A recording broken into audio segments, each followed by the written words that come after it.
Vous voulez atteindre le succès? Ou désirez que votre entreprise soit une réussite? Alors prenez-vous pour Dieu. Voici pourquoi.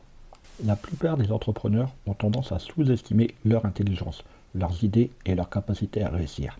Conséquence, ils se donnent des objectifs trop bas. Ils ne visent que ce qu'ils estiment être réaliste. Et c'est parfois fort peu. Voyez d'ailleurs ce qu'en dit le créateur de Millionnaire, Harv Eker. Le problème, ce n'est pas que les gens ont des objectifs trop hauts et qu'ils ne les atteignent pas. Le problème, c'est qu'ils ont des objectifs trop bas et qu'ils les atteignent. Combien d'entrepreneurs se contentent d'une petite société qui survit à peine, alors qu'ils pourraient en faire une multinationale s'ils en prenaient la décision? Combien d'entrepreneurs vivent de faibles revenus, alors qu'ils pourraient sans souci faire fortune et vivre la vie de leur rêve s'ils en faisaient le choix? C'est peut-être ton cas. Pourtant, tu pourrais parfaitement booster le capital succès de ton entreprise en ayant juste plus de confiance en toi, en te sentant capable, tout simplement. Quelle est la meilleure façon d'y parvenir? La voici. Prends-toi pour Dieu. Marketing, études de marché, référencement, podcast, réseaux sociaux, monétisation. Le monde de l'entreprise n'est pas un long fleuve tranquille.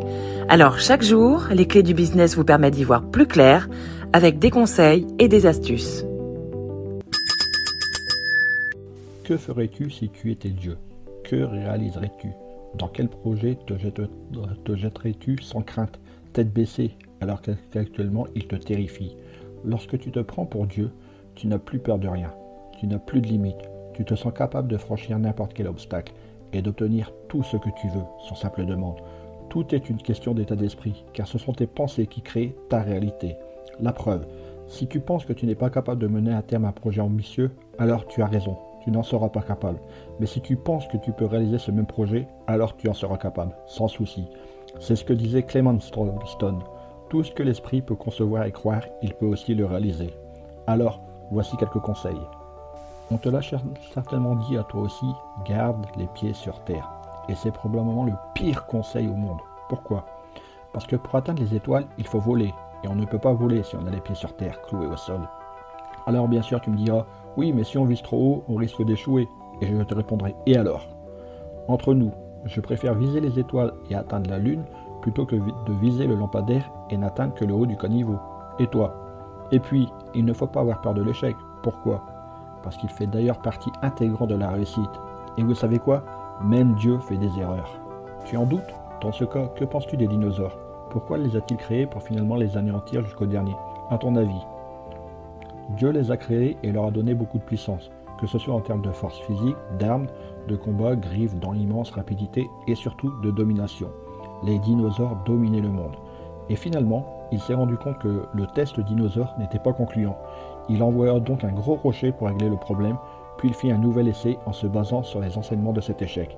Il créa alors plusieurs sortes d'hominidés, afin de faire sa série de tests. Australopithèque, Néandertalis, Florenziensis.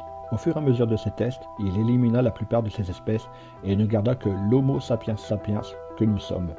Tu vois, Dieu fait aussi des erreurs. Elles lui servent de test et d'apprentissage afin d'atteindre la perfection. Prends-toi pour Dieu, n'aie pas de limite.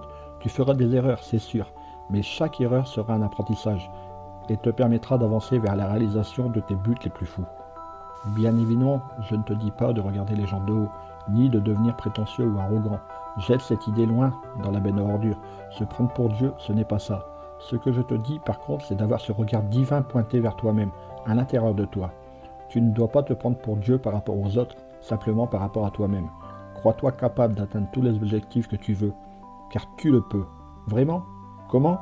En agissant, en persévérant et en faisant les erreurs, les tests et les essais nécessaires à l'atteinte de tes objectifs.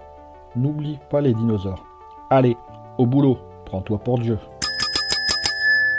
Hey, avant de partir, j'ai une petite faveur à te demander. Est-ce que tu pourrais donner une note et laisser un commentaire sur ta plateforme d'écoute préférée?